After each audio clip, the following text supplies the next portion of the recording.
संतों प्यार से कहना धन्यका जी। शुक्र किए जा तू मालिक का, शुक्राना ही भक्ति है। सिकवे गिले को लग पे अपने, न लाना ही भक्ति है। आओ महापुरुषों, सदगुरु माता जी का लाख लाख शुक्र। हर पल हम संतों को बस यही सिखलाई सदगुरु दे रहे हैं कि हर पल इस परमात्मा का शुक्राना करें, हर पल शुक्र में जीवन जिए कि प्रभु जो आपने दिया है बहुत दिए हैं। एक एक सांसें दे रहे हैं तो आपका कृपा है, शुक्र है। और महापुरुषों, जिंदगी जीने का तरीका सदगुरु हमको समझा रहे हैं कि हर पल में इस निराकार प्रभु दातार से जुड़ के रहें, सदगुरु माता जी से जुड़ के रहें। अपने जीवन को सेवा सत्संग सुमन करते हुए भक्ति की राह पे चलते चले जाएं और अपने घर परिवार में सदगुरु का जो सिखलाई है इसको बढ़ावा देते चले जाएं। अपने बच्चों को सत्संग से जोड़ें, सदगुरु से जोड़ें, प्रभु से जोड़ें। हर पल हम परिवार के साथ बैठें रहें और सदगुरु का गुणगान, सदगुरु का शुक्राना करते चलें। और हम देखते हैं कि हमारे परिवार में जो बच्चे हैं जब छोटे होते हैं तब माता पिता की उंगलियां पकड़कर चलते हैं। जो माँ बाप, जो माता पिता कहते हैं इसको बड़े आसानी से मान जाते हैं। माता पिता के सहारे जीवन जीते हैं। यही बच्चे जब बड़े होने लगते हैं, जब युवा अवस्था में आते हैं तो फिर ये माता पिता को भी निगेटिव करना शुरू कर देते हैं, माता पिता की भी बात को नहीं मानते हैं। आजकल आप देख रहे हैं कि मोबाइल का ज़माना है, कंप्यूटर का ज़माना है। मोबाइल में बच्चे यूँ व्यस्त हो रहे हैं कि पढ़ाई लिखाई भी सही ढंग से नहीं कर पा रहे हैं। जिस तरीके से ज़िंदगी जीना है वो नहीं कर पा रहे हैं। बच्चे जो जो बढ़ते हैं त्यों अपनी मन मर्जी का ज़िंदगी जीने का सोच लेते हैं। माता पिता अगर कुछ कहते हैं तो बच्चे भी कह देते हैं कि आप मत कहिए, हम सब जानते हैं। बच्चे भी अपने हिसाब से ज़िंदगी जीने का सोच रहे हैं। आओ महापुरुषों, ये जीवन तो सभी को अपने ही तरीके से ज़िंदगी जीना है, मगर जो सदगुरु माता जी हमको समझा रही हैं, जो सदगुरु हमको सिखला रहे हैं, ये बात हमको समझ आए, ये बात बच्चों को समझ आए कि ज़िंदगी आसान सा चले, कि जीवन में कोई कठिनाई ना हो, जीवन में भक्ति भी रहे, प्रेम भी रहे, सत्कार भी रहे। जिनसे मिले उनको मज़ा आए, जिनसे मिले उनको आनंद आए। जैसे संत महात्मा कहते हैं कि कदम ऐसा रखो कि निशान हो जाए, कर्म ऐसा करो कि मिसाल हो जाए। तो हम अपने बच्चों से तो अपेक्षा रखते हैं कि अच्छे अच्छे स्कूलों में, अच्छे अच्छे कॉलेजों में इनको एडमिशन दिलाते हैं कि अच्छी सी पढ़ाई हो, अच्छा सा नौकरी मिले, काम धंधा हो, बच्चे आगे बढ़कर नाम करें, अच्छी कमाई करें, अच्छा जीवन जिए। और महापुरुषों,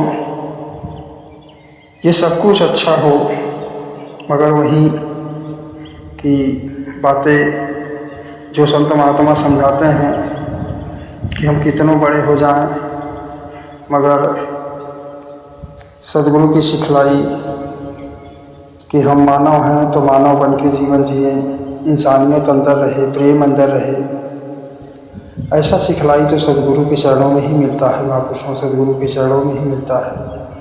अब संत महात्मा जो बताते हैं, जो सिखलाते हैं, वो केवल सत्संग से मिलना है, सत्संग से मिलना है।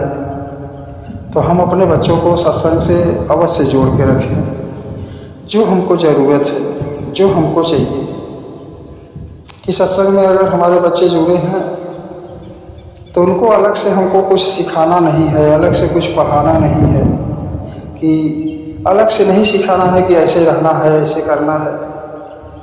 सदगुरु माता सुदीक्षा जी महाराज आज युवाओं पे विशेष ध्यान दे रहे हैं। YS कार्यक्रम जो बन रहा है, सभी युवाओं को सदगुरु ने अपने चरणों से जोड़ने का आह्वान कि सभी युवाएं को किस तरह से चलना है, किस तरह से रहना है। सदगुरु खेल कूद भी करवा रहे हैं कि खेलना कूदना भी ज़रूरी है, मगर ये ध्यान जो है इस निराकार प्रभु दातार पे जोड़ के रखना है। मिसाल दिया जाता है कि आगे जितने भी संत महात्मा हुए हैं, ये सदगुरु के चरणों से जुड़ कर के जो जीवन जिए हैं, इनका मिसाल हम सभी देते हैं। आगे से जितने भी संत महात्मा पुरातन संत हुए, वे भी सदगुरु के गुणगान को गाए, परमात्मा के गुणगान को गाए कि चाहे कोई कितनों बड़ा हो जाए, मगर सदगुरु के चरणों में ही सुख है, सदगुरु के चरणों में ही जो शांति है, सदगुरु के चरणों में जो सच्चाई है, और कहीं मिलने वाला नहीं है। महापुरुषों कहीं मिलने वाला नहीं है। अगर हमको सत्य से जुड़ना है, इस निराकार प्रभु से जुड़ना है, तो केवल सत्संग से जुड़े, सत्संग से जुड़े। नित्य प्रतिदिन हमको सत्संग करना है, संतों का सेवा करना है, सत्कार करना है, सिमरन करना है। और यह हम अपने परिवार में बैठकर, अवतारवाणी होगी तो वो विचार हो, सदगुरु की जो सिखलाई हो, इसका हम अपने परिवार में बैठकर चर्चा करें, बात करें, सभी से प्रेम सत्कार करें, धन्यकार करें। महापुरुषों, ये केवल कहने की बात नहीं है, इसको करना होगा, इसको करना होगा। जैसे होता है कि सुख हमको चाहिए, सुख हमारे पूरे परिवार को मिले, तो संतों ने कहा है कि जो चाहो सुख सदा शरण राम की ले। तो क्या हम राम के शरण में आए हैं? क्या हम इस सदगुरु के शरण में हैं? क्या हम इस निराकार प्रभु के शरण में हैं? हमारा ध्यान प्रभु पे टिका है? बेशक हम घर परिवार वाले हैं, अपने परिवार में रहते हुए बहुत से काम हैं, बहुत सी जिम्मेदारियां हैं। इसको करते हुए थोड़ा सा हमारा ध्यान इधर उधर हो जाता है, ये मन इधर उधर हो जाता है। संतों ने बताया है कि मन भी बंदर के समान है, मन इधर उधर दौड़ता है बंदर की तरह, कभी इस डाली पे, कभी उस डाली पे, कभी यहाँ कभी वहाँ। ये मन हमारा बराबर दौड़ रहा है। महापुरुषों ने बताया कि ठीक है, ये मन कहीं भी जाए, मगर फिर वहीं चाहे जिधर भी जाए, मगर ये आराम करने के लिए तो निराकार प्रभु को ही देखेगा, खोजेगा। तो मेरा मन क्या इस निराकार रूपी खम्हा से बंधा है? क्या इस निराकार रूपी खम्हा पे आराम कर रहा है? अगर आराम कर रहा है महापुरुषों, तो रहमत है, कृपा है सदगुरु माता जी का कि ये ध्यान बना है। दुनियावी कार्य में हम उलझ जाते हैं, तो बस उलझन वहीं कि पल भर अगर कहीं हमारी भूल हो गई तो सदगुरु के चरणों में ध्यान जोड़ते हुए हर पल में शुक्राना कि प्रभु बड़ी कृपा है कि आप हमको संभाल लेते हैं। ये निंदा नफरत से भी दूर रहना है, ये गलत संगत से भी दूर रहना है।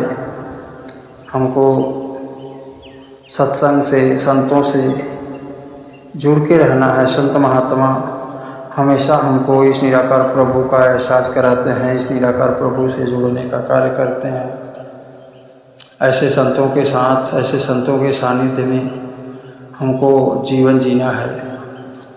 जितना जितना हम संतों के संग होकर जीवन जीते हैं, उतना उतना हम सद्गुरु की कृपा के पात्र बनते चले जाते हैं। और महापुरुषों, कहने को तो बहुत सी बातें हैं, कहने को तो बहुत सी, गीता, रामायण, कुरान, बाइबिल सभी कुछ समझा रहे हैं, बतला रहे हैं युगों युगों से। बस हम इंसानों को ही समझाने का कार्य चल रहा है। यह इंसान तो इंसान बन के जीवन जी, मानवता, सहनशीलता, प्यार, नम्रता, ये हमारे अंदर हो पाए। सद्गुरु का मुख्य उद्देश्य है कि इंसान इंसान बन जाए। यही संतों ने कहा कि एक इंसान इंसान नहीं बनता, एक देखो भगवान बने। तो अब आप उसको केवल इंसान बन के यदि जीवन जिए तो सद्गुरु की रहमत है, कृपा है। जो सद्गुरु समझा रहे हैं ये बात है, समझ आए। जो सद्गुरु माता जी ये सेवा सत्संग सुन दिए हैं, आज पूरी दुनिया सद्गुरु के चरणों में समर्पित। आज पूरी दुनिया में कहीं प्रचार करने को जगह नहीं है कि निरंकारी मिशन क्या है। महापुरुषों, ये निरंकारी मिशन में सच्चाई है, सच्चाई है। सच्चाई अगर कहीं हम खोजेंगे तो केवल निरंकारी मिशन में ही मिलेगा। यहाँ सत्य से जोड़ा जाता है, सत्य को दिखाया जाता है कि जिसको गीता, रामायण, कुरान, बाइबिल बतला रहा है, इसी सत्य को जिसको मीराबाई ने गाया कि पायो जी मैंने राम रतन धन पायो। यही राम रतन धन हमारे हिस्से में आया है। अब ये राम रतन धन हम लेकर भी यदि हम संकीर्णता वाला जीवन जिए, मानवता वाला जीवन ना जिए तो ये हमारी कमी है। और महापुरुषों, सद्गुरु के चरणों में इस ध्यान को जोड़ते हुए, मन को जोड़ते हुए सद्गुरु से अरदास प्रार्थना करें कि सद्गुरु माता जी आप कृपा करो, रहमत करो कि आप जैसा चाहते हो ऐसा हमारा जीवन बने। हमारे घर परिवार में जितने भी लोग हैं, जितने भी सदस्य हैं, ये सभी आपके रूप हैं। आपका दर्शन हम सभी में कर पाएँ। आपके चरणों से सभी को जोड़ते हुए अपने जीवन को जिए। घर में एक स्वर्ग का नज़ारा हो, घर में एक सत्संग हो कि हर पल हम जब घर में हों तो गुरु की चर्चा, गुरु की बातें, इसी में समय निकलता चला जाए। नहीं तो महापुरुषों वहीं समय गया फिर हाथ में आए, फिर हमको पछताना पड़ेगा कि जब हमारे पास समय था तो हमने ये कर्म नहीं किया, ये कार्य नहीं किया। समय निकल गया तो फिर पछताना पड़ेगा। और महापुरुषों यहीं अपने बच्चों के साथ बैठें और सद्गुरु के एक एक वचन को हम सीखें, समझें और सद्गुरु के चरणों में समर्पित होते चलें। दास तो बच्चा है, आप जी के चरणों में यदि कोई कहने सुनने में कोई कमी पड़ी हो, कुछ भी गलती हुई हो तो अपने चरणों की धूली समझ के क्षमा कर देना, प्यार से कहना, धन्य निरंकार जी।